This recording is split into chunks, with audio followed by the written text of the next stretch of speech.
Greetings and welcome to Inside Movies Galore. I'm SeptumSin, and we are bringing a show over from my channel, which is temporarily on hiatus, over to this channel called Anime Anticlimax. For those of you who are actually new to the Anime Anticlimax, is where once a month we go through a show or a movie, in this case, where we just talk about the stuff, and much like Inside Movies Galore, typical content. So I think it fits very well on this channel so far. So we're going to enjoy our temporary home until we get refitted. And we'll get started. Our first on this channel is going to be Pompo the Cinefile, which is a 2021 film, and a very interesting one. It's about a particular producer named Pompo, which is not pictured behind us, who is gifted in finding fun scripts and making them into pretty big hits, even though they're B movies. She finds talent in her assistant, pictured on the front, and eventually helps him find his voice as a creator in the field. So before we go too far in there, we will be going over spoilers. So if you don't want this spoiled, you might want to watch the movie first. If not, hey, enjoy the conversation. And we'll go ahead and get started here. So why don't we start with, Jake, was this your first time seeing Pompo the Cinephile? It was indeed. This was one that it was kind of on my radar when it came out. Like, I had seen it listed as a film submitted, I believe, for the Oscar consideration. I believe it came here to the RVA for maybe a couple of weeks. But I got some really mixed messages about it. Like, what I had thought I heard about this movie didn't really jibe with what I ended up seeing. I think I was thinking I think I got it confused with another movie, to be honest. And it's a pretty fun movie. I actually ended up watching. I watched it last minute, I have to admit. And actually signed up for a free trial of Crunchyroll, only find out they don't have the damn movie. So it I ended up watching it in English because I figured everyone here probably did. So I might as well. Wow. What's that? So didn't download it and then try and I had no freaking time to download it. It was 5 gig. I was lucky it played without downloading. That was the DVD. Yeah. So anyway,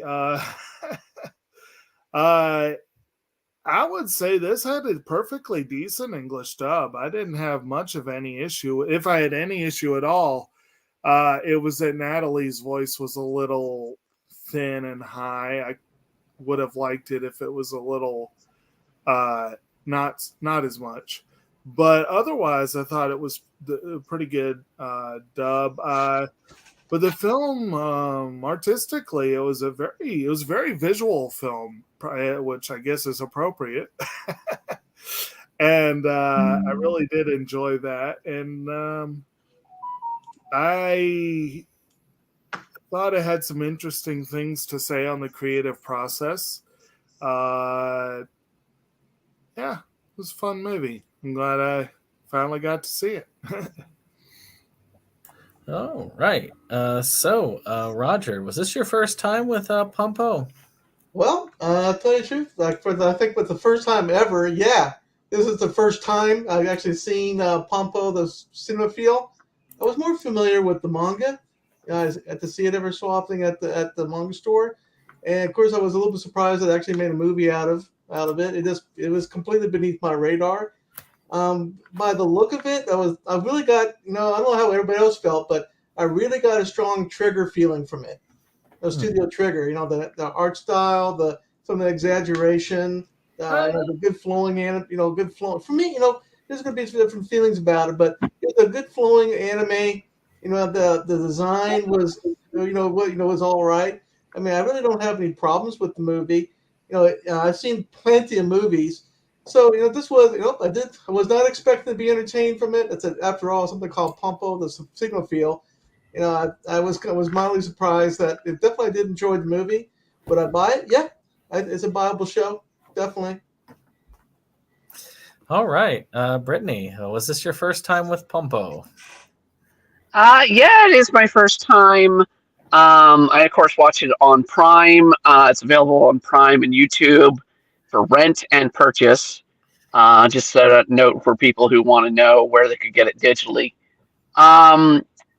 It's an interesting film, but at the same time, it's a film about making a film. And they did ignore a few things of the film process, but overall, it's enjoyable. I mean, it's not a bad film. I'm not going to say it's a great film, but it's a good film. I did have some issue with some of the voice actors, particularly Pompo. She came off a little grating to me. So that's the one character I have issue with. I had issues with Pompo in general, but I'll go into that later. But yes, this is also my first time watching it. And I'll say that I wanted to see, ever since I heard about it, it was very interesting to me because anime does a lot of these types of things, and I'll get more into that also later when I get into a couple of my gripes. But where they do cover like a certain subject or something like that, but I rarely ever see them directly covering film. So film is something that is definitely a love of mine. So I was very interested in it. So I was kind of glad when it got randomly rolled as our pick for that month. And I was, for the most part, not that badly disappointed. There are a few tropes and a few things that bothered me, but otherwise, I enjoyed it overall. It was a very pleasant experience, and I would definitely watch it again.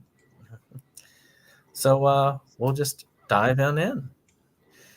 So we're not going to go too far play by play, but I'm going to just start off in pieces, and we'll just talk about them as we go.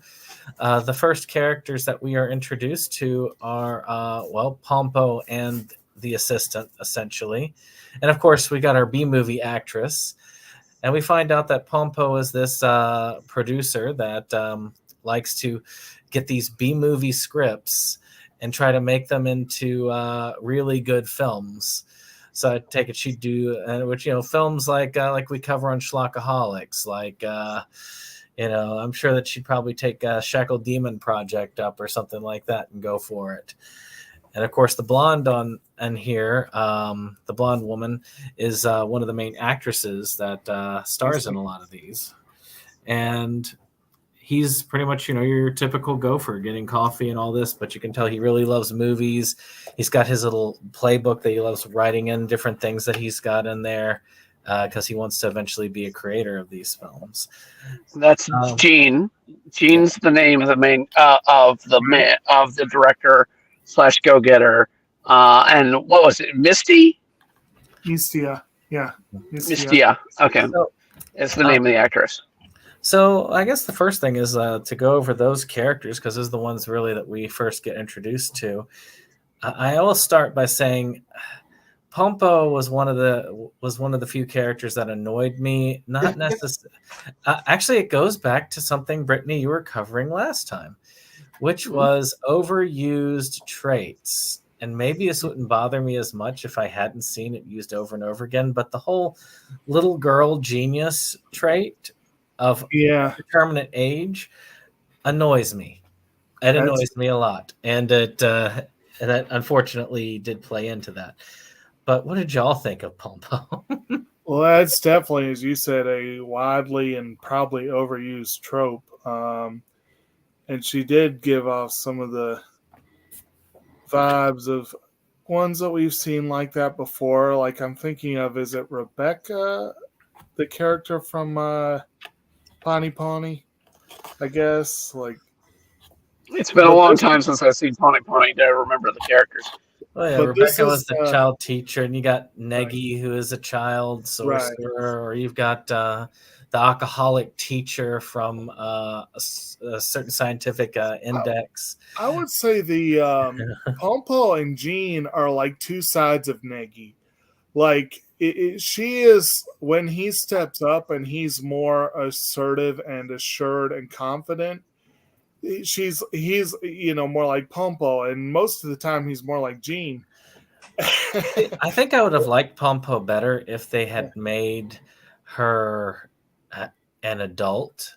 She didn't necessarily have to be like an uber attractive adult. She just, just as an adult, Or just like, even if she was a little younger than Jean and Natalie, like teen, it would have not been as weird as her being as young as she is.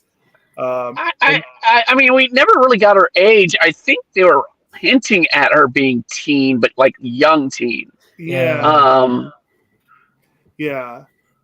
And of again, course, there's the whole nepotism aspect of where she got her job because her grandfather was a legend in the field. But inherited his context. But in truth, I'll give it this: that is a very Hollywood thing. It's all about the context. It's all about who you know. If you can have low talent, but if you've got a lot of the contacts, you can at least get a start in the field. You might fall flat on your face eventually, but you'll have a good start. And she actually has talent as a character.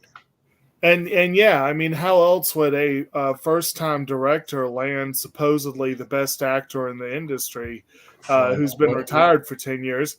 Contacts. Yes. But yeah. Well, Pompo does fulfill what I call the Ojo-sama trope. Very people like royalty, super intelligent, super mega rich. I mean, she's financed. Somehow she's getting all this stuff done on her own. She has all kinds of banking agreements. Of course, her grandfather is really affluent. So it's just a character that it has. This has everything. So you have to have something that's opposite of that. So that's where Jean falls into the loser trope. Always tired, looking bland. I like how do you like how that line is like, "There's no sparkle in your eyes." Yes. He asks why she chose him. She says that if she didn't want something that she could watch and enjoy on her own because she made it, it wouldn't be anything good for her to watch. And that makes perfect sense. It's something. It's fun to create and to see where things go as you go, but on the other hand, it's really cool to just enjoy something someone else did, even if it is from your own work. One thing I did like about both Pompo and Jean is that they are both very capable. They are good at what they do, but you could probably say, well, maybe she shouldn't be as good as what she does or whatever. But I feel like they didn't play her off as much as a brat or as someone who shouldn't be where she is as they could have done. And as I have seen done in many anime, so it was kind of refreshing that it looked like she actually had earned what she had. And to me, she was acting like a true producer on what a producer should be for a film, and that's basically her role throughout the thing. Is she's a producer, right? For me, it's less about the character, more about the model. Yeah. I mean, again, I think that if you had maybe an eccentric character that's a young adult, I could go with that much better than what they did. And again, and the other problem is because of the way the trope works, she could be 30 years old, for God's sakes, because they like doing that. And I don't know. it is Nollywood. It's quite possible that she's had a lot of work done. Yeah, Nollywood. I'm officially disappointed with you. Do all the nyas and all of that, and you didn't have one person with cat ears. Oh, they should have. That's true. Well, they had the little Oscar. Oh yeah, the Oscars sketch had with this cat the- ears. Yes. I did like that. But yeah, Gene comes across. Gene is actually one of many, also trope wise, of your genius character, and I've seen a lot of anime that do that, where you've got your character that either has no actual direction, or is just lacking in confidence. And Gene, it's lacking in confidence. He knows what he wants in life. He just has that lack of confidence. But either way, they have the genius talent. They just have to nurture it a bit. I think if this was a series, this would be handled better. I mean, I keep thinking back to one I know that you like a I lot. would disagree with you. I mean, there's one that I know that, for instance, Brittany, I know one that you really like was Blue. What was it? Blue Period. Period, which utilizes very similar concepts over a longer period. And I think they could have done it like that, not left out some of the stuff, and gone through the whole process as he learns more and becomes a better director. But still, that whole thing, I feel like I'll get more into that as we get to the end. But well, we know that Gene is much like Shinji from Evangelion. He's misunderstood. He's silent, except when he's piling the Eva. So he's nowhere near as annoying as Shinji, though. And he has. I was going to say he has a lot more drive and resolve, and personality than Shinji does. He's not as rapey as Shinji either. Right. Trust me. I don't know if any of you seen the later movies or the movies yet. I'm waiting for the last one to come out on physical. Oh well, yeah, it's all on Prime for free. So I mean, that's one of the things. So, all I can say is I don't want to spoil it fully, but Shinji's a lot worse in the movies. Oh my. That's yeah, hard. because they had to compress it. I mean, they don't have the 25 episodes to try to explore his inner feelings and all the other stuff. Much like what happened. Oh no! No! You can blame Shinji for one of the impacts. Let's put it that way. But it doesn't have the line ride his balloony pony from like the last episode of Ava. Oh my god. Uttered by Ray. Yeah. Talking about like longer amounts of time versus shorter, though, Brandon, I would have thought you would have been absolutely in Pompo's corner with that whole 90-minute rule. Well, I understand. 90 minutes. I understand I understand her reasoning about walking out of a movie if it's too long, but I would never walk out of a movie. But I will say that if you want to keep me beyond the 90-minute mark, you have to be good. And Right. that's the thing. And 90 minutes is a much more edible time for most movies, in my opinion. I like longer movies. Since I got to spend $25 at the ticket and then another $20 for the popcorn and all that, at least it will make me believe I spent my money on something. These hour and a half fly-by-wire kind of movie things are too short. I don't know, because I mean I follow a professor of mine back in college stated, you go into long movies like Titanic, and he used Titanic as examples. Like, is it really a great film, or is it really an over-lengthened movie where they just wanted to break a lot of China? Well, it really does depend on the movie. I have seen films that are close to 4 hours long that were excellent. And I've seen films that were 80 minutes long that were excellent. And I've seen films on either side of that scale that were way too long or short. Yeah. Like The Punisher, for instance. Yeah. So I'm seeing it. So Which one? The one with with the Dolph Lundgren one, the one after that. It's still, I know it's nothing to do with this, so I don't want to get too long into it. But I was disappointed. But I tell you what, a long movie I really enjoyed. Believe it or not, I did like the Avatar 2 movie. It was extremely long. See it. And I was entertained. Just like was other one. There's a couple up there. I can always watch all the Lord of the Rings, back to back, and I'll never be bored with it. Well, you'll note that this one was almost exactly 90 minutes. I think it was just a bit over. It played to that pretty well, and right. And of course, we have a couple of other. There's really not a ton of characters that are like regulars. You've got, of course, her grandfather who makes an appearance now and again. Who, of course, she inherited the contacts from. And his name was, let's see here, Gene? No, not Gene. I think he was Peter or something. Peterson is the name of the company. Peterson.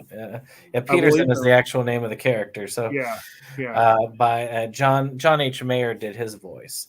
And, and he was a Peterson. Fun character. I did love how every time that he met with Gene, it's like, oh, yes, you're this guy from this movie. Right.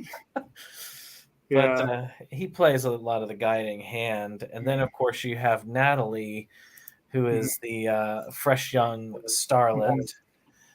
Natalie Woodward and Martin Braddock are the stars of our movie. Yep. As they decide to do some sort of real art house film. Well, they're the stars of the movie within the movie. Yes. Let's make sure we state that. And basically, I saw Braddock compared to a Marlon Brando type character, but really the way he's portrayed. What's that? I disagree with how he's portrayed. You're not portrayed by like Brando at all. I was going to say, I think it's better to say he's more of like a Leo DiCaprio kind of character, because still that real intense character actor, method actor type, but much less of a dick than Brando was known to be. I think Leonardo DiCaprio is also a dick, man. Well, Brando was famous for it, like infamous. Yeah, true. Actually, I could almost see him be like an early, not even Jim Carrey, because Jim Carrey was known to be a weird method actor. Maybe and all Tom three Hanks of them, in a way. DiCaprio, Carrey, and Brando all do have the quirk of being weirdly selective, and I'm going to say weirdly selective about the films they've done. Yeah, and that's what this guy apparently was. And I actually really liked what they did with the character, because I mean, they could have gone with a regular trope of making him an asshole. And I thought that was what they were going to do with him, because of the way he was presented, how he came on, and even when he started with trying to give some advice, I thought he was going to try and take over the shoot, and that it was all going to, and I was just waiting and waiting and waiting for the trouble to happen on the shoot. And of course, nothing happened. And I was like, you know what? Because that wasn't where the climax was. And I really liked that about this film, is it didn't go for the obvious bait. It actually, it actually had them be pleasant characters. I really liked the Braddock character. I thought that the Natalie's character was okay. But as far as wide-eyed new talent characters are. But she was a good stand-in for the ingenue type. She, like I said, I thought they could have. Her voice kind of got to me a little bit, like she was too much the innocent, like a little. But her actual characterization, I thought, was stronger. It just, What did y'all think of? The rest of y'all think of Braddock and Natalie?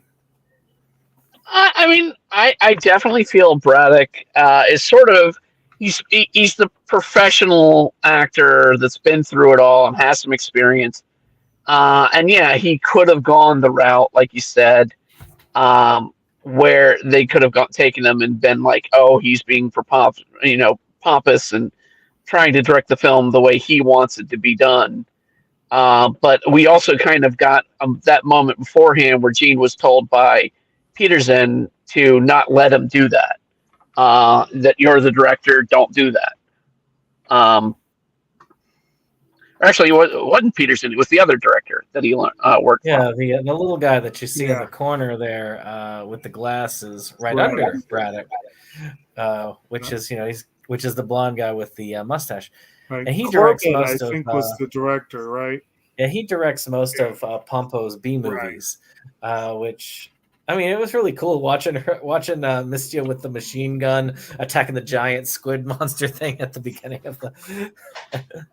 It was great. Well, I mean, and then you have Natalie. For me, Natalie, she's there. She's kind of just a filler character. I didn't really feel anything for her. I think that's kind of where part of the 90 minutes started. Because they that around that 90-minute mark, but I mean, I kind of felt they could have given her a little bit more exploration, and there were a few things in the movie making process that kind of skipped over, which kind of irked me a bit. But hey, again, they had to fit it all in 90 minutes. That's why I think it would make a fun series to do this as like a 12-episode anime. I could see this as something like that. And that's actually one thing when Gene is trying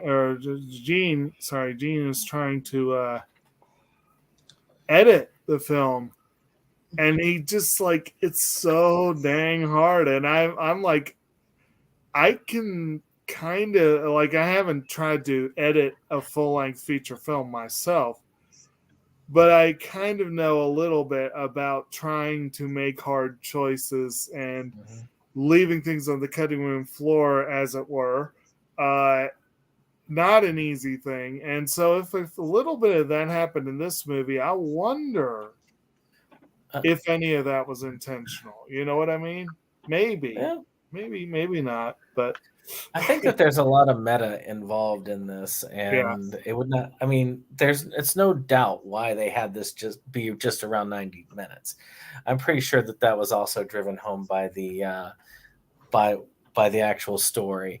I feel like this has a little bit of that depth to it. Another thing I'm actually glad that they didn't do with Gene is they didn't have him go through that arrogant phase of, I'm on top. They didn't have him go over the top with that. And they didn't really have him fail, so to speak, other than knowing that something is missing from this. And I'm going to disagree with you there. They gave him 1 point that arrogance did come into play, and they noted that. Whereas when he's editing the film himself, directors and editors are usually not the same person in most films. That was Pompo. There are exceptions. See, that wasn't him that decided to edit it himself. It was actually Pompo that made him edit it himself. Right. Because she prefers the director to edit, which does not happen very often. No. But Brittany has a salient point, because once he started, it became his baby, and he did not want to let it go. Well, I mean, that was also a parallel to the main character in the film within the film of the absorbed artist, right? Who got absorbed into his work, and that's where I mean, one of the crucial things I feel that's missing is one of the things you have to do in a movie or a TV show beforehand is get your shot counts and get your storyboard put together. And they didn't do that. They just went and did the movie, shot it, and went with it. That's reckless as hell. And we get complained later that, oh no, who's going to pay for these shots? Well, you went through the film without a freaking storyboard or shot count. Which is probably where they would have been able to pick up on that. For sure that they didn't have one, or they may have just skipped over that part. Yeah, they might have just not. They may have skipped over it, but I mean, it's a crucial part of filmmaking that's where you figure out your profit and where you can make the money. There were a few things that were pretty clear as far as the start to finish on this. One was when he's reading the script. It shows the clock when he starts and finishes, and it took him an hour and a half to read it. And Pompo came in right then, so she had timed it like he should have finished it when she came.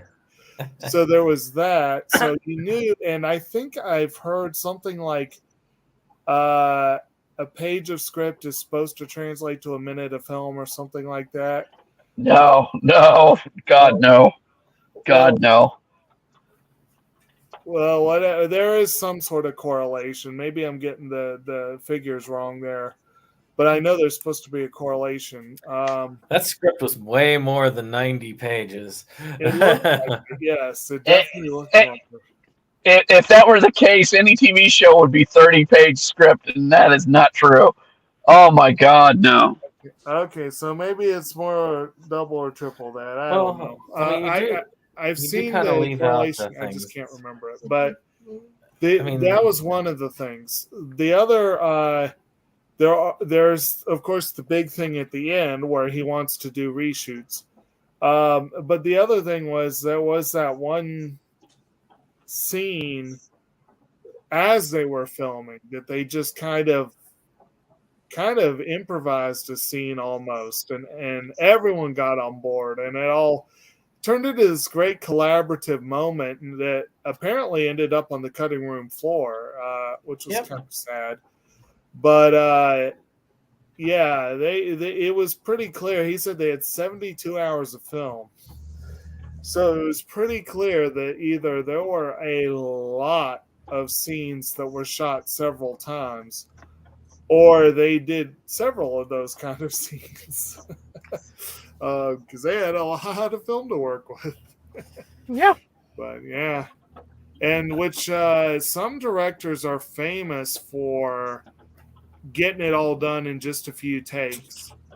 But for a first-time director, I guess he lucked out with some of those takes. Honestly, he lucked out with some of them. Yes, he did. Yes, he did. Yeah, I know some directors that will do it all in one take, even if they mess up the lines or screw up in the schlock industry. Some infamously so. So it's hard to say which way people will go, and that directors are all different. Like I say, the biggest flaw in this is the fact that it is a film, that it could have been, I think it would have profited more as being a series. And I do want to read the manga because I'm sure the manga stretched things out a bit more. I don't know how long the manga is though. I'm guessing it's a one shot. I pulled it up earlier. Hold on, let me see here. Up to 3 main series, 2 for a side series. Okay, so they continue on with it. But I would have liked to have seen this as more of a stretched out. They would have probably, like I say, if they had taken it up to a 12 episode, you probably would have seen your storyboards. You'd have had all that stuff. You'd have had a little bit more time to explore the inner workings of some of the characters, maybe make Natalie more interesting, if that would be possible. I even like how it is kind of also very optimistic about the world. Like you have the kind of benevolent bank president, which I'm... Yeah, and the young kid banker too. Whatever, the young kid banker guy that kind of popped in. Yeah, who kind of was like, it would kind of make fun of him in school, but then says he really, just because they had that chance meeting at lunch, he suddenly decided he's going to put everything all in on this dude. So he goes to MacGuffin? Yeah.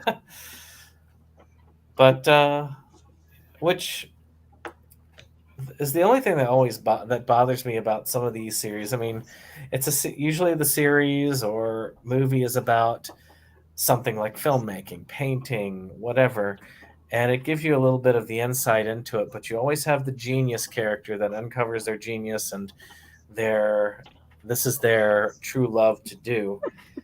And to me, yes, but we got introduced to my favorite character, clearly Norman Osborn, the bank manager, from the oh god. Yeah, well, he kind of acted like that too. It's like, yes, I'll use this money from the film to crush Spider-Man. So which one? I'm trying to visualize. That's the bank president, I believe. The Bank president, yeah, bank president. When he comes in, he's got I kind he of see literally that. looks. Well, I mean, no. If you played the Spider-Man video game on Sony, he absolutely looks like him. Okay. I haven't played it, so I don't know. But Yeah. overall, Well, it's yeah. like I said, though. You can guarantee that in another life, Norman Osborn was a bank president, but probably not nearly as magnanimous as this one was. It's like, yes, us bankers are in the business of making all people's dreams come true. Nope. And if there was anything in the film, if there was anything in the No. movie that strained credulity, No, there's no such thing as that.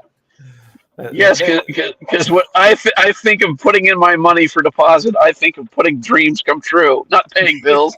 Putting dreams come true. Now they are in Hollywood Bank, so you know. yeah. But of course, they come up with this weird crowdfunding campaign scheme thing, which is an interesting take on Yeah. getting the money, making this kind of live documentary thing, and I did love how he basically ended up putting all his fellow people on the spot like that. Like, if it hadn't been for the president, yeah, he would have been done in banking. But it was hilarious. Of course, these types of movies, they're very movies and series are very akin to a lot of the shonen stuff, just on a arts and crafts level.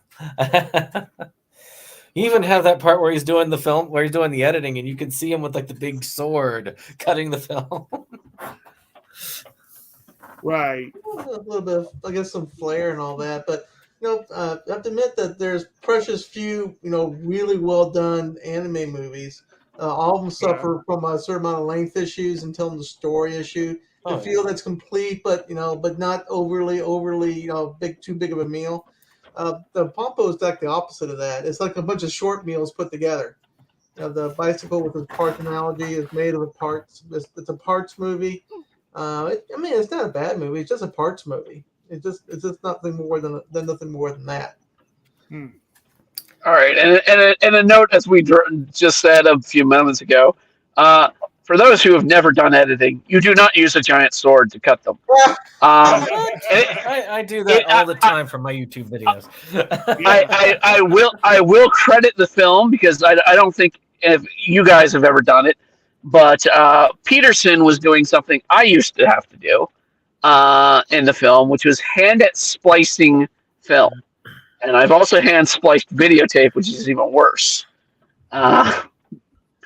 Yeah, they are not pleasant. But they are also humorous and fun because you can throw anything in those hand splices. Right, Yes. right. As they told us in Fight Club. But Exactly. But I did, yeah. The old man apparently was doing it as like a hobby or whatever. I will admit the scenes of Gene doing the editing.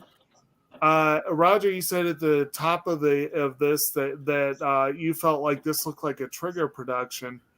I would say that those scenes are as close visually as this gets to Trigger. The character designs could be more or less out of a Trigger production. No. Overall, I thought there was a lot more attention to detail. They were a lot more controlled in their movements. It wasn't nearly as fluid as, say, Promare was. In fact, the backgrounds on this are gorgeous. They're very detailed backgrounds. But I will say the scenes where he's editing and a couple other fantasy sequences, you kind of get maybe a little bit of that. Well, let's before we move on to the production, a couple more things on the plot, and then the only thing that I have with the only problem I have with any of this type of thing is the same as always. I always look at it like there's always the one genius, and of course it doesn't always reflect real life, but neither do most shonens. I always compare them to shonen anime because it's the same basic thing, except in shonen anime they're just a genius at fighting. They're all geniuses at the same basic thing, but in this one it's genius at music or movies or whatnot. And I always think about it because the there arts, are geniuses in real life, but they are few and far between. Most people in life, they have a multitude of interests, but none that can grab them. There are a few people in this world that do that. Now, I admit this one spoke to me a little bit more than some of the others have done because of that. Because I do have a love of film, but even I can't say I love it at that level. But there is something of envy to have that love of those things too. But with that, any more thoughts on the plot before we move to? I mean, we haven't really discussed quite a bit of the plot. One thing that I thought was kind of interesting, and I don't know y'all's thought on this, but I was amused. I think some level of originality in this setup was basically how Pompo ended up getting Natalie involved. The idea of taking her and giving her to her star actress to be sort of a what's the word I'm looking for? Apprentice / roommate. Yeah. Live-in assistant more than anything. Assistant, yes. But basically a way to groom this untested actress who really was pretty bad at the start of it. And it reminded me, Brandon, you were talking earlier about potential eccentricities or whatever. And Pompo, in some ways, not in a lot of ways, but in some ways, certainly in her eccentricity and eye for talent, reminded me a little bit of the company president in Skip Beat. And that seems like something I could see him doing, just like some weird ass thing that most people would never think to do. I could definitely see that, and so that kind of amused me. Got me. Yeah, I mean, and the film, like I said, the plot of the film is pretty straightforward. It's the guy gets a shot at being a director from Pompo. He films the film. They edit the film. The big issue is that there's something missing. Has to get money to pay for the film. And then when the film is finished, everybody wins an Academy Award, which I'm sorry, but if they're actually like the real Academy Awards, I sincerely doubt that Natalie would have won an Oscar because it was her first time. I mean, Braddock would certainly have won. Oh, well, yeah. He would have definitely won. I don't know if Gene may have, but as a first-time director, it would have been a long shot. It would have been a long shot. And and the film itself, if it was as good as everybody said it did, it could have won still Best Picture, but it would have had a hard climb with the politics of the Academy. So that's something I did feel was unrealistic, but that's okay. That's how the Academy should be. I will say I felt the editing process was unrealistic, where he's getting the little sparks and being like, oh, this is a great thing. Most of the time, if you've never edited, you're sitting there and watching about 4 or 5 takes, if not more, trying to find what works in that scene and try to pick the best one, and you'll go over it. This time, this one, this one, this one, this one, this one. And then you'll eventually be like, all right, I got to settle on one. Here, this.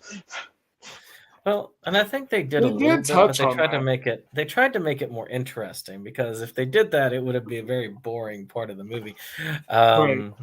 But I mean, like where he's looking, I was like, okay, this scene was filmed at this angle, this scene was filmed at this angle, and I see the different takes on it. But let's mix this angle with this angle, at this level and put it together. I liked how it flowed in, and obviously Gene had played with editing before, so I don't think this is his first time editing a feature film, but I don't think it's his first time he would have edited. Of course, they gave him a trailer to edit when he started, but I'm sure that he's played around with editing a lot prior too. So he's got. Oh yeah. Oh no. I imagine. I mean, anybody who's even has interest in it's more than likely. I mean, anybody who does a YouTube video these days has had some editing experience. Lord if you don't, you probably need to. Yeah, Lord knows I've been in front of those that editing thing. I mean, I can look at the line thing when he's looking at the computer, and that's all too freaking familiar to me. Yeah. I mean, hell, I haven't done near as much as you have, but I've done enough to kind of get a feel for it. It's I've known that pleasure for years. But yeah, and he did. The film wasn't his second project. He did the 15-second teaser for that one film, but then they said they wanted a 30-second, a 2-minute spot, and then I think they said the internet spot, which I'm guessing was another 1.5 to 2.5 minute. So he cut that film times for promotional aspect. So that gave him practice in different ways of presenting a film. So I'm not sure if the 15-second is a new one. I do remember in college when we would have to put together a trailer or something like that. We had to do a 30-minute, a 1-minute, and a 2-minute. A 30-minute? Wow. Or no, not 30 minutes. 30-second, 1 minute, and 2 minute. If we were going to do a trailer, so I mean that's what you would have to do. 15 seconds seems like a little bit of time. That seems a little too quick for a trailer. Well, they said it was a teaser. I mean, that's and I've seen teasers that were that short. I definitely have. And I will say I have actually, for the first time, I got to have the experience of editing a trailer for a film. Actually, no, not the first time. Second time. I totally blanked out Shackled Demon Project, which I guess was for a good reason. But yeah, that is very difficult because you have to cut together a lot of things. And I've, doing the short ones, like I had to put one together that was under a minute for a really long anthology film, which if I go with what Dave originally was going for, we're talking almost a 4-hour anthology film. And I'm supposed to put a lot of this stuff together in for just like a minute spot. And I know that mine didn't look all that great. So I can't imagine the pressure it would be under. Oh, it's a pain. It's a pain to do anything. I mean, I only had the benefit of doing it for grades.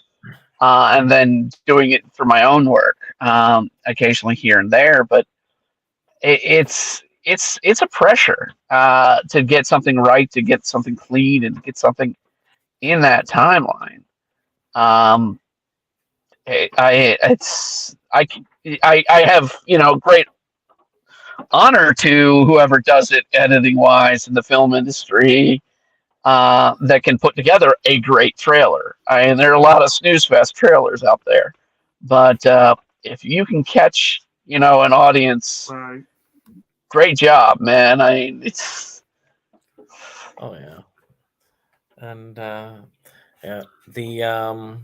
what was the other? Were there any other any other things on the plot that y'all wanted to talk about? I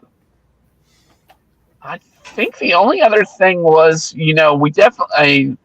You had Gene telling his story about him going to theaters. Watching theaters, and there was always this girl, which of course is Pompo, or Pompo, and her continuously going into the theaters, but coming in most of the way through the film and then leaving before the credits roll. So I mean, it's interesting there. I mean, I guess that's how the two met effectively. Right. Yeah, Actually, I just thought of an aspect of the plot that I'm a little surprised, Brandon, that you haven't mentioned, considering your own background. But the whole thing of Pompo becoming a cinephile, in part because her grandfather basically raised her, and he basically raised her in front of movies. He would make her watch movies with him and then give him basically a report on what they had watched. And I liked his DVD shelf behind him. Right. She explained that as part of the reason for her 90-minute rule, as a big part of her reason. But like I said, I know you had probably some similar experiences growing up, so I was kind of curious that your thoughts on that. I mean, I am. What is the word?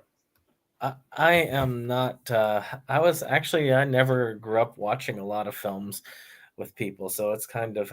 It was something that I came to me later on my own. I did watch a couple of films with my father and stuff, but not like her. There was no way I was analyzing anything. Shoot, I didn't even watch my first horror. I mean, my first couple of. I didn't really get into any style other than comedy until I was in college, and then I started to branch out. An anime in late high school. You poor man. So yeah, that was the because dramas bored me as a teen, and I was scared of horror films, and let's see. So yeah, it was basically just comedies. That was pretty much all I watched. And Mystery Science Theater, lots of Mystery Science Theater. So a lot of B movies. I did watch a lot of those. So Pompo and I would have that in common because she did like a lot of B movies. So. Right.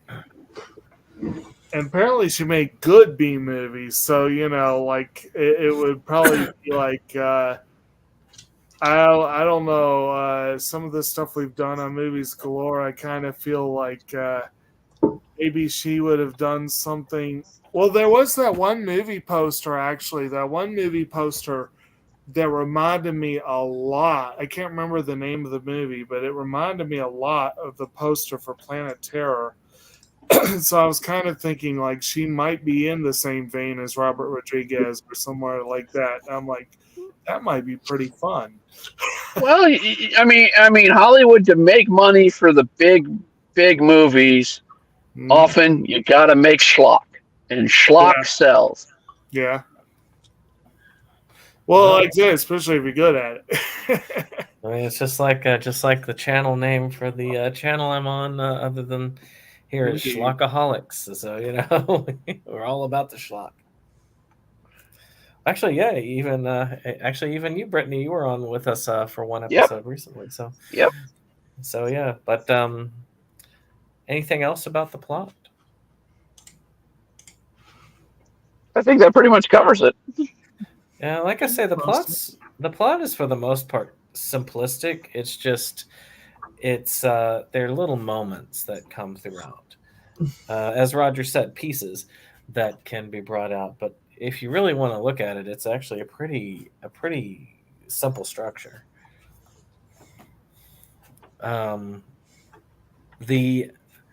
Then, of course, production design, because we were talking. Jacob was talking about the. Actually, Jacob and Roger were talking about the animation. Yeah. And Roger brought to mind Studio Trigger, and of course, Jacob, you were talking about how it's a little bit more detailed than that in a lot of ways. What were your thoughts about that, Brittany? It's not Trigger. I can tell you that much. Being a Trigger fan and supporter. I can tell you it's not Trigger in the slightest bit. Character designs are a little too more humanistic. Trigger kind of goes odd with and shape-wise with the characters. Yeah. Unless you talk about figures. Pompo herself. Pompo's... Yeah. Pompo's probably the closest there. Yeah, there were a few moments where they had a little bit of a fluid motion, but almost any decent anime studio is going to have fluid motion.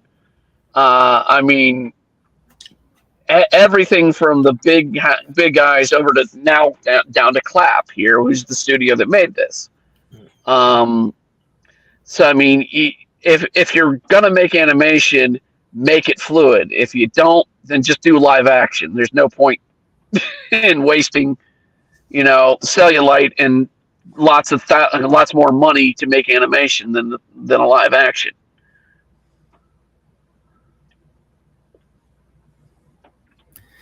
I think that as far as the animation, of course, I think it definitely is way better than our last Oh God, yeah. discussions. Oh God, yes. Oh God, yes. I'd like to think this one is not just competently done; it's a quite beautiful looking film, in my opinion. I mean, Oh like I say, yeah, Pompo's a little bit of a. not so much I do feel Gene. like Pompo tends to. Yeah, Gene is in, but I do think Pompo definitely sticks out as kind of this. This something is not like the others. Main character syndrome. Well, he's not the Right. main character though. Yeah. Well, just main character syndrome. Period. Like it stick out. Yeah, a little bit. But I do think that it does. I think it does have a pretty interesting art style, but there are some inconsistencies for me. The design, well, actually, the design of Jean, the design of Pompo, the design of even Natalie, I feel like they don't quite go with some of the other artistic designs and choices. Maybe. I don't. I mean, it appears the older the character got, you go to, the more realistic they went with their look. Looks like it. Yeah. That's what I kind of felt with this. The younger, the more sort of abstract and cutesy they went, but the old, as you got to the older characters like the bank president or Mr. Peterson, or even what's the actor's name again? I forget his name. Martin Braddock. Yeah, Martin Braddock. Looks very You detailed. get, you get a very detailed look to them. So I mean, let's go to say, I mean, in Hollywood, I mean, the younger you are, sort of the less characteristic you have in your face. Whereas you look at somebody like Nicholson, who's been through the industry for years, and you could just see it on his face. Yeah. Now, what about you, Roger? What are your thoughts on all that?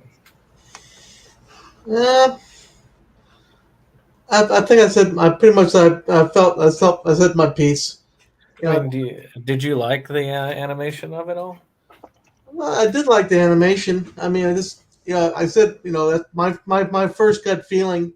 Just how I felt. It was like watching a show that was inspired artistically from a Studio Trigger production. I think it was not. As I said, it's not a bad movie. It's just that it's a movie of parts, and the animation style followed suit.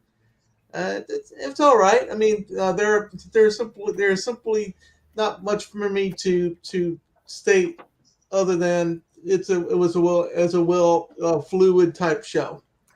Well, and we've talked about the dub, but We can talk about the dub. Yeah, I believe it or not, when I was looking around to watch the movie, I found out that when I went to Amazon, there was either Amazon or it was YouTube that offered this. I could find that the English language option was the only one I could choose at Amazon, so I chose that.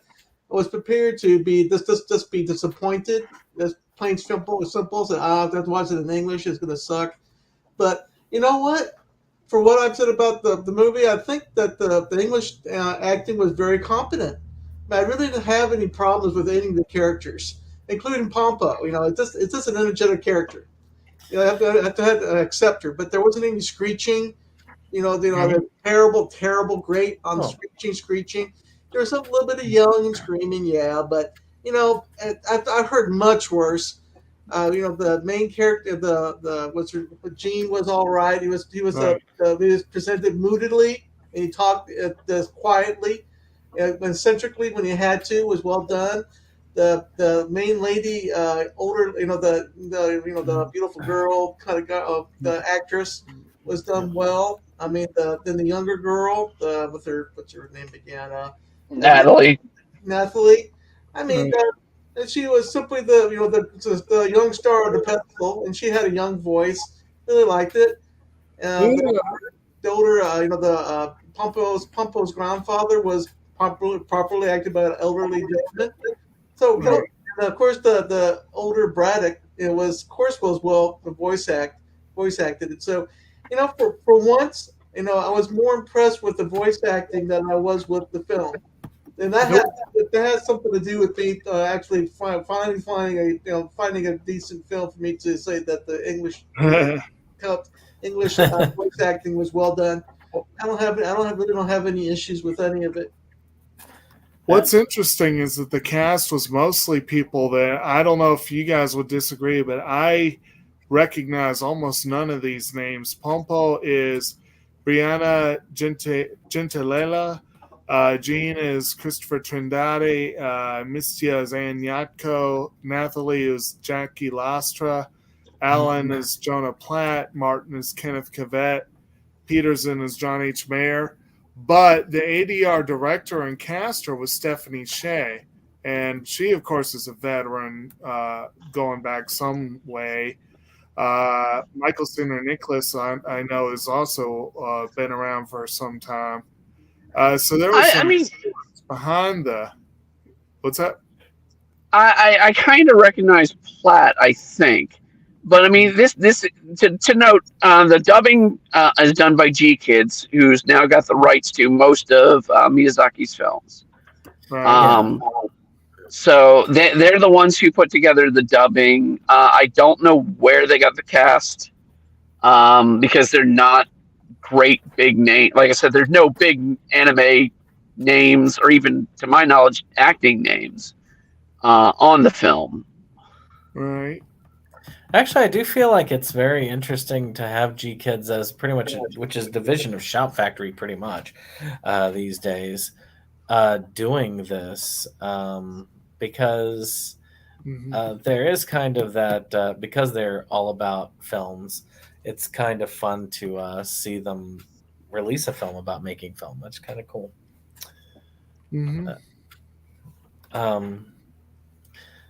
But yeah, I thought the dub was pretty competent. I mean, it takes a lot for me to truly dislike a dub. It takes actually less for me to dislike a dub than it takes more for me to dislike a dub than it does for me to dislike a sub. Oh, right. Because a sub, it's just depends on how screechy the voices are. For instance, I still cannot watch Castle in the Sky in the Japanese anymore. It just the main character. Well, if you watch it in Japanese, you miss Mark Hamill. Yeah, that too. This is true. Well, music. I like the music in this. Not something I'm going to write home about, but I liked it overall. Huh. Well, okay. Well, here's an interesting G Kids connection. I said one of my less favorite ones was the voice of Nathalie, Jackie Lastra, but she's the one who plays the girl with the black hair in The Night is Short, Walk Home Girl. that was a pretty big connection there, but yeah, the music, I did like the theme they ended with. That was a fun up-tempo song. And the music was good. I gotta say, though, because I mean, one of the things we didn't really say, what the movie was they were making, sort of, it's the telling of a man refinding his creativity. Yeah. Right. And he's a conductor of a symphony. And while we get the symphony, I don't really feel that was such an impactful symphony moment. And I don't hear the shrillness that he's supposed to hear in that one scene where from the flute player, but maybe my ears are tone deaf to that. I think it was kind of implied, I think, or at least my reading of it, was that he was reading more into her performance than he necessarily should have. Yeah. That maybe she was a little off, but he was making it to be more than it was. Yeah, he was becoming too much of a perfectionist into his work, so he was hearing little imperfections where most people were not, and seeing this, and then it ended up turning into something discordant when he Right. created that symphony that was horrible and had him end up having his wife and child leave him, and in that scene, of course, that they added. How bad of a conductor do you have to be to get your wife and child to leave you over it? Well, they left Oh. him because he was. It wasn't because of the symphony itself; it was because of his. It's because he was despondency. obsessed with music. Yeah. Yeah. But That would have been kind of funny if they made it like your sympathy is so bad. your music sucks. I'm taking the children and we're going.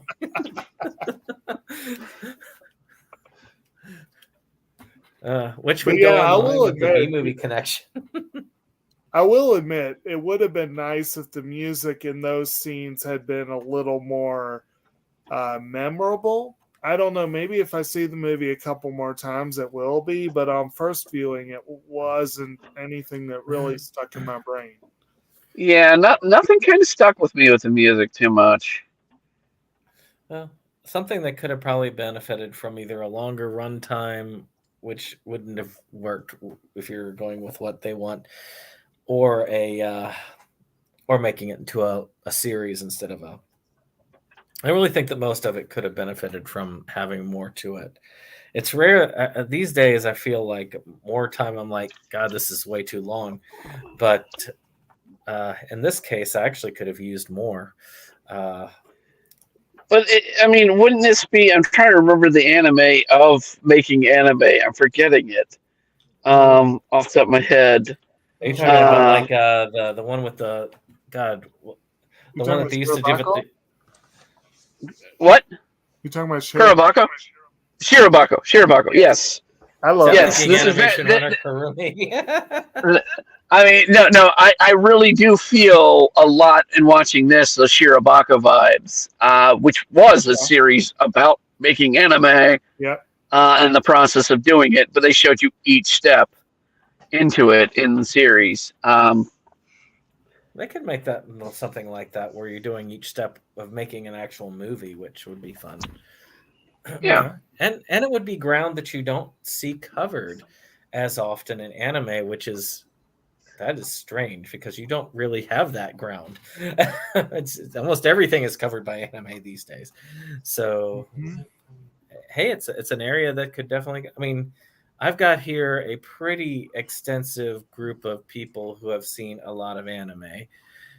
Do any of y'all know of any particular anime series that covers movie making in this vein? Not anime making, actual movie making. Not anime, but manga. I do recall a few manga I've read that covers movie making and the process. Maybe that's an. But more on a little bit of side notes, but the one that comes to mind mainly is Family Compo, which is from the creator of City Hunter. They do filmmaking in there. A couple other series. I'm just slipping my mind though. I feel like, But yeah. but I'm drawing a blank. I feel like I've seen something like that, but you're right. It's not very common. So there's one with to do with Dojin, the Dojin work. They talk about Dojin. You have a couple That with, like the the music. comment. Yeah, that I'm trying to forget the name. I used to have it. Like a Blue Period and Blue. We covered Blue Period a bit with the art. With music, it's to tell you the truth, with this like movies thing, I don't know of any anime that focuses strictly on movie making other than Pompo. Yeah, It wasn't focused on filmmaking, but filmmaking was a part of Honey and Clover.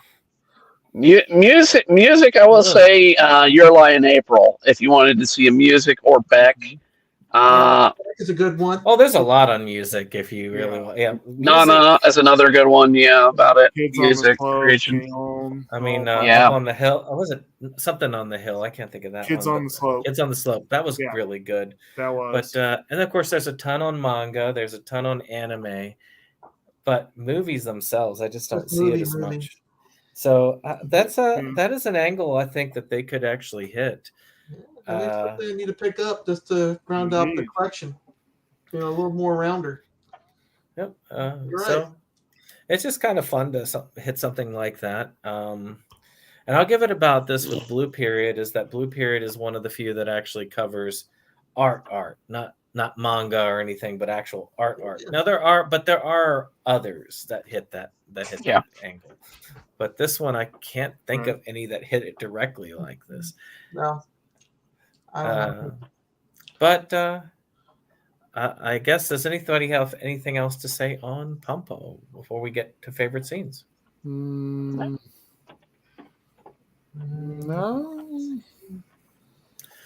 Oh, well, let's go ahead and talk about favorite scenes. We'll start actually with you, Brittany. What is your favorite scene of Pompo the Son of Oh God? God. I'm gonna have to say honestly, because I've been in the position so many times, him sitting there and editing. I I know he does it multiple times, but I'd have to say the second time over where he's literally you see days upon days and him drinking soda nonstop to keep himself awake. Those days I remember from college, so God bless it. It's a favorite scene because I've lived it. How about you, Roger? I think that my favorite scene would have been the mudsling between Nathalie and Braddock in the movie. Within the movie, Oh, yeah. they all muddied each other. Braddock had fallen down. And she wanted to pick him up, and they started having some sort of play fight. And they started slinging around mud at each other. I think it was pretty engaging. I like that. I like that scene. How about you, Jake? Well, I'm going to agree. That was really fun because, again, that was the aforementioned kind of collaborative scene where, everyone kind of contributed. Even Natalie spoke up and said something, and everyone kind of looked at her, and she's like, "I'm sorry," and they were like, "No, it was great," And then they had that great little scene, where the two of them, basically the weather worked perfectly and all that stuff. And that's got to be a bonus feature on the DVD, that scene. But I'm not sure that I could pick a favorite. This was a movie that had a lot of like little moments, and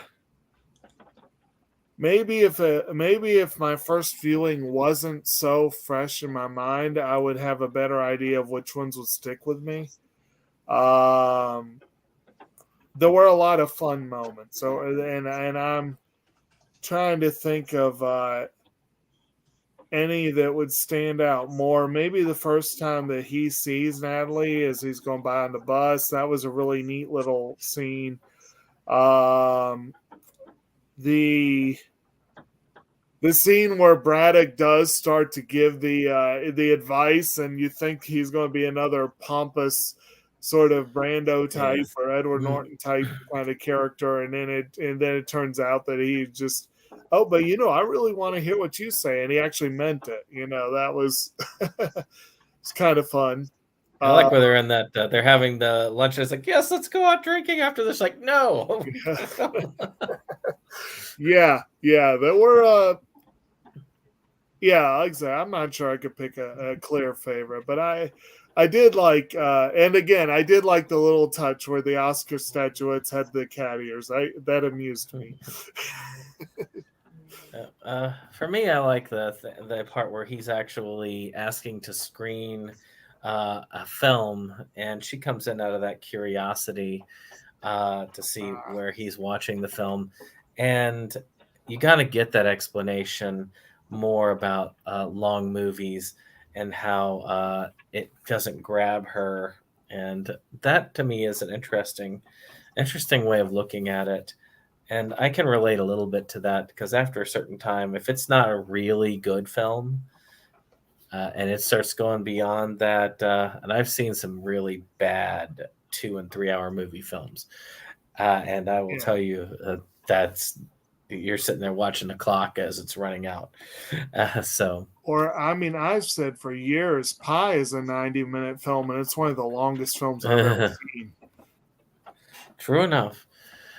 But with that being said, that's Pompo the Cinephile. Next month, at the end of the month, that's going to be in April. April, the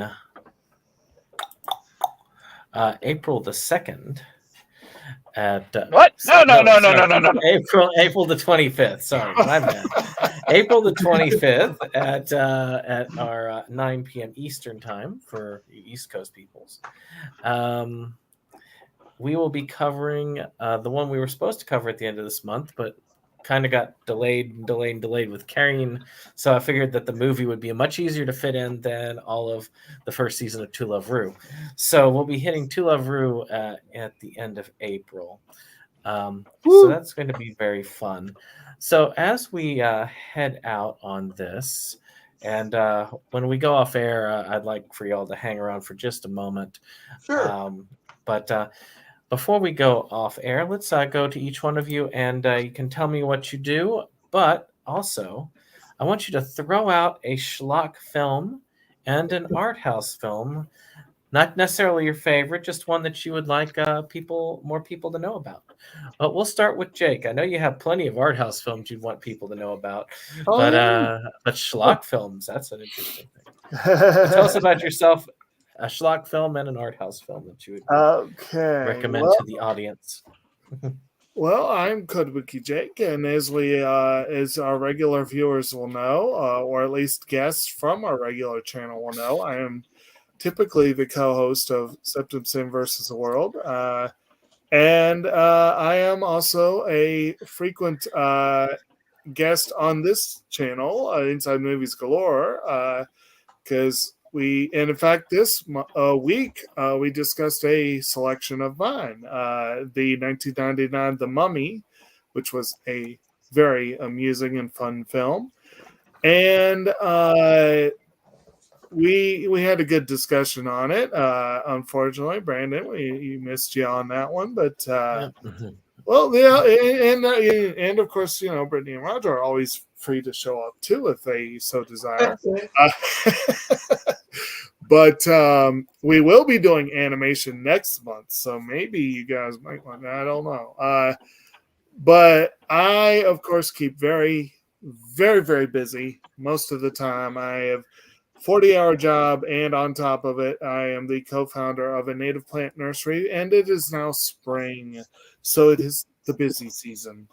And to top it all off, in 2 weeks, I'll be giving a talk for the local Native Plant Society. So lots of stuff coming up. Very, very busy, but definitely there's always time for some good anime and other such stuff.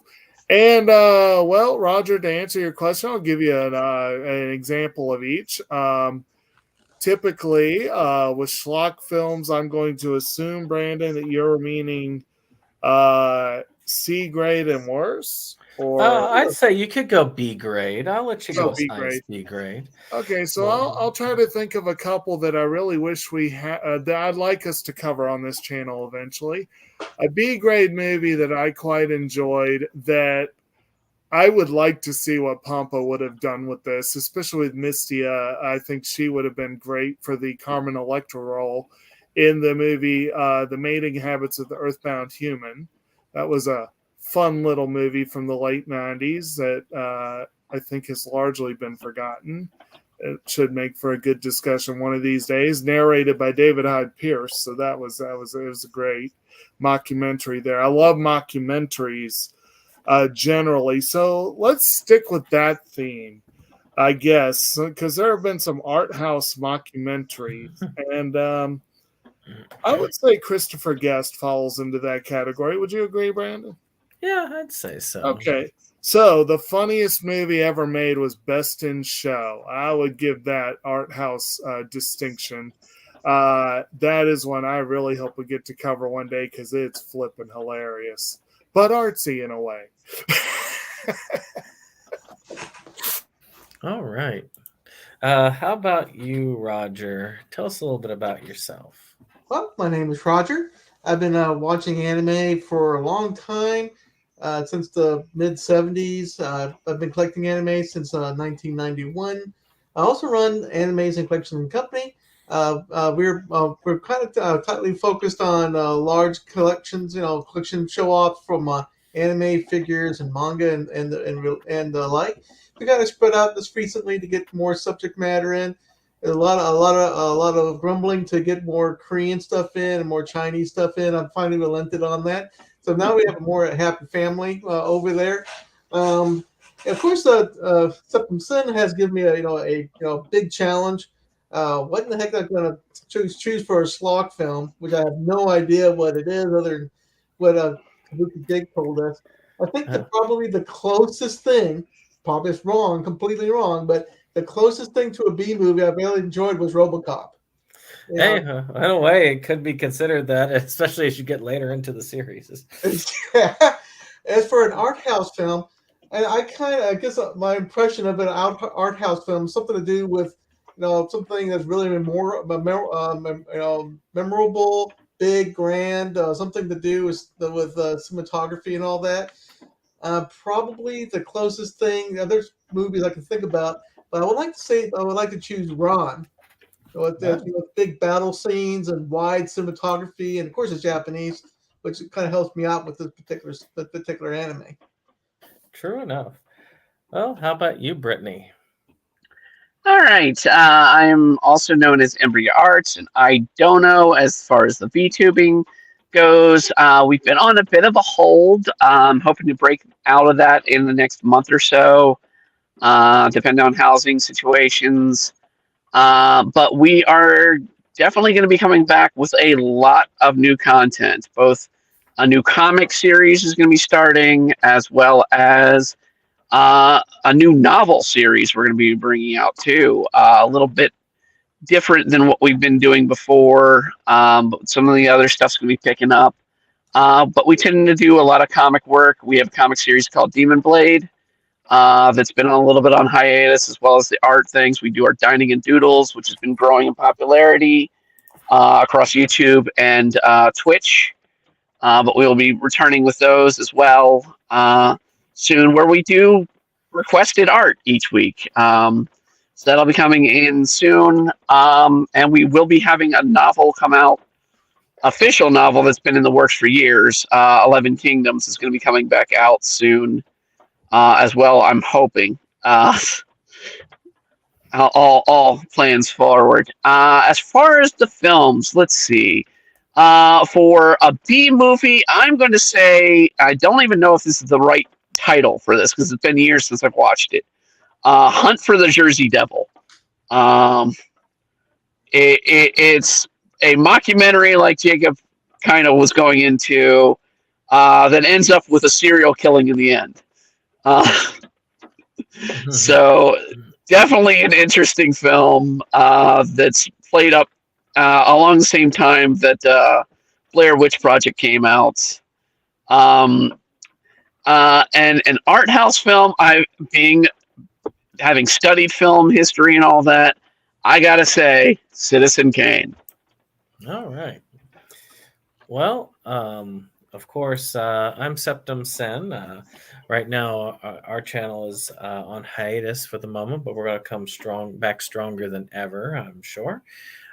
We do have some fun stuff that I am involved with still. I'm involved with this channel, Inside Movies Galore, which you'll normally see me on. I just was not in good health yesterday. But as far as other things, I'm also part of Schlockaholics, which is a channel dedicated to, B-movie schlock, essentially. And it's kind of fun. We get to talk with a lot of independent directors. Matter of fact, Brittany was on when we covered Cat Soup, which I would say is good anime schlock in a lot of ways. And it also could be considered art house at the same time. So it's a little bit of both. We had our most recent discussion with Joel Winecoop in one of his earlier films that just got a Vinegar Syndrome release, which is Lost Faith, which is a fun little martial arts film. As far as a favorite schlock that I would like to throw out, I really like the Steve Rudzinski Meowie series, which is great because it's about like a guy who basically is a police officer, and he's got his cat, and his cat helps him solve mysteries and stuff, and it's kind of cute. Cool. But I also did a movie that is actually the third movie in the series, is in crowdfunding right now, called Carousel, which is about a carousel horse that comes to life and starts killing people, and goes very much off the rails. And it's a wonderful little horror comedy series, and I was surprised at how much I really liked it when I watched it. Now, as far as art house, I mean, Jake would not be surprised that I would put Across the Universe as one of my favorites on that. And you can't that director, you can't say she's not art house. That's definitely artsy. You cannot say that. But it's like populist art house, though. Yes. I would say. Well, but I'm a populist art house person. There's such a thing. I'm more of a populist art house person than I am a thing there. I'd say I can't think of any non-popular art house films that I am like loving. Though I did like Citizen Kane. So we're watching on Inside Movies Galore. We'll be doing Beavis and Butthead Do America next week. So you should check that out as well. I'm sure many would consider that a schlock film, although definitely not an art house film. Some might think so. But super high quality animation. Yes. Very top notch.